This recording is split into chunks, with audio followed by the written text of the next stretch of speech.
Assalamualaikum warahmatullahi wabarakatuh. Perkenalkan, saya Anissa Nur Safiatin Dewi. Di sini saya akan menjelaskan mengenai peluang usaha, ide bisnis, dan bisnis Canva.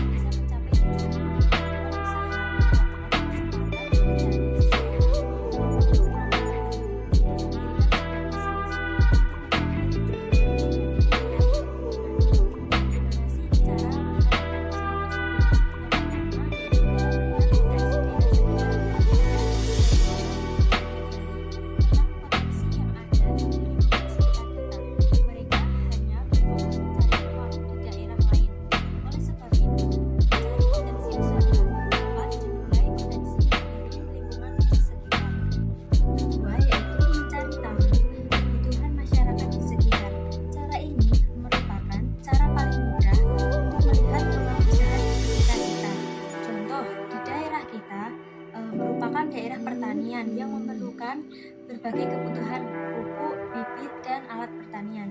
Maka para petani ini dapat dijadikan peluang usaha untuk memenuhi tiga, yaitu bekerja sama dengan usaha lainnya. Jika kita tidak memiliki lokasi tempat usaha yang strategis, maka dapat bekerja sama dengan pemilik usaha lainnya. Kita bekerja sama dengan pemilik usaha dengan menitipkan barang yang ingin kita jual kepada mereka.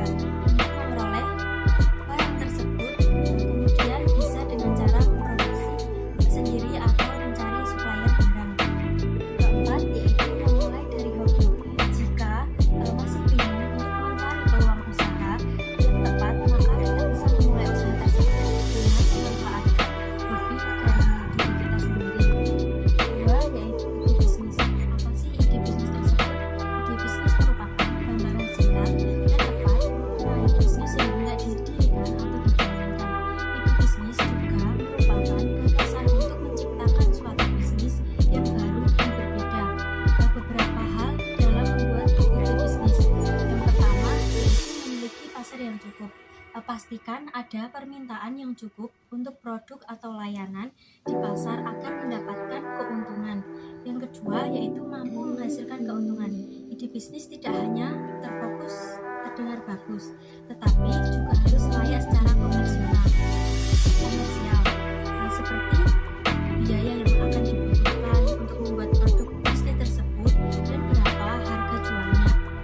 Nomor 3 yaitu berpotensi tumbuh lebih lanjut, baik dalam bentuk perluasan produk atau aktivitas di pasar yang baru. Yang keempat yaitu melayani satu tujuan. Produk harus memecahkan masalah atau melayani tujuan agar banyak permintaan dari pelanggan. Yang terakhir yaitu layak dikomersialkan. Menyimpulkan bahwa ide atau peluang bisnis merupakan dua hal yang tidak dapat dipisahkan karena keduanya saling melengkapi untuk menentukan keberhasilan suatu usaha. Peluang usaha berasal dari ide bisnis yang brilian dan kebutuhan pasar. Jika keduanya bisa terpenuhi, maka bisnis juga bisa berkembang dengan mudah. Selanjutnya, di sini saya akan menjelaskan mengenai bisnis model Canva atau BMC. BMC adalah alat manajemen strategis untuk mendefinisikan serta mengkomunikasikan ide atau konsep bisnis dengan cepat dan mudah.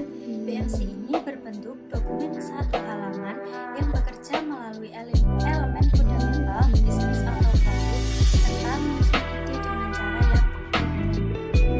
Elemen BMC ada 9. Yang pertama yaitu customer segment atau segmentasi konsumen. Dan di sini kita menentukan segmentasi pelanggan dengan cara yang tepat dari awal, yaitu menentukan siapa saja yang akan menjadi target awal bisnis. Segmen pelanggan mana yang berpotensi membeli produk atau jasa. Kedua yaitu ada value proposition atau proposisi nilai konsumen. Value proposition ini menjelaskan mengenai poin-poin ataupun nilai yang ditawarkan oleh suatu bisnis untuk segmen konsumennya. Contoh, apa saja keunggulan yang ditawarkan ke pelanggan ketika menggunakan produk dari kita.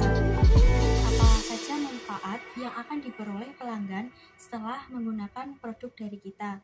Yang selanjutnya ada mengapa pelanggan harus memilih produk dari kita dan apa yang membedakannya dari pesaing. Ketiga yaitu channel atau saluran. Nah, media ini merupakan media interaksi antara bisnis dan para konsumen untuk menyampaikan produk dan layanannya. Contohnya kita bisa melalui dengan website. Yang keempat yaitu ada customer relationship atau hubungan konsumen.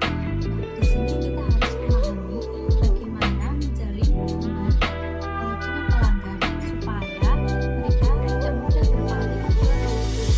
Contohnya kita bisa memberikan potongan harga atau mengadakan giveaway. Nomor 5 yaitu ada sumber pendapatan.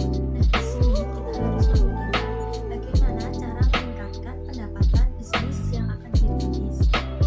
Yang nomor 6 yaitu ada sumber daya. Nah, agar tetap kompetitif dan beranak bisnis yang akan dijalani, kita harus sumber daya yang sesuai guna untuk mendukung kegiatan bisnis. Contohnya yaitu tempat usaha, bangunannya seperti apa, itu kita harus punya merek dan hak paten. Di sini kita juga harus memiliki sumber daya manusianya itu seperti apa. Kita juga memikirkan nantinya itu kita memakai saldo tunai atau activities yang dijalankan. Dan elemen ini yang ada di dalam bisnis model kanvas itu menggambarkan mengenai semua aktivitas yang berkaitan dengan bisnis. Yaitu ada koordinasi atau kerjasama. Nah, elemen yang ada di dalam di model kanvas ini berisi mengenai daftar sumber daya di luar perusahaan apa saja yang diperlukan untuk mencapai aktivitas yang akan dijalankan, juga untuk menyampaikan value ke pelanggan seperti supplier dan mitra bisnis. 9 yaitu ada struktur atau struktur biaya. Elemen yang terakhir ini mencakup pemerataan seluruh biaya untuk mengoperasikan bisnis sesuai dengan value proposition. Selain itu, juga untuk mengelola anggaran bisnis secara efisien untuk minimalisir risiko kerugian. Apa saja sih tips atau cara membuat bisnis model Canva itu? Yang pertama yaitu ada analisa kompetitor. Di sini kita melihat dari sisi keberhasilan ataupun kegagalan kompetitor sebagai sebuah pembelajaran untuk bisnis ke depannya. Itu dilakukan secara sistematis agar mengetahui mana prioritas yang harus dijalankan terlebih dahulu. Selain itu, juga untuk menyusun strategi dengan jangka waktu tertentu. Tiap elemennya.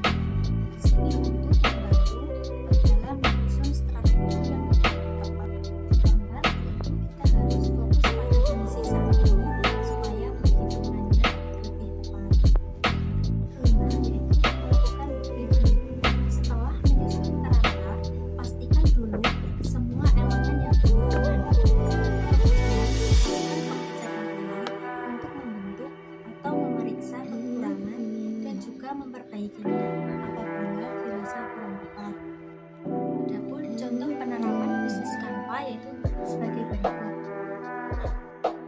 Demikian pemaparan materi yang dapat saya sampaikan. Kurang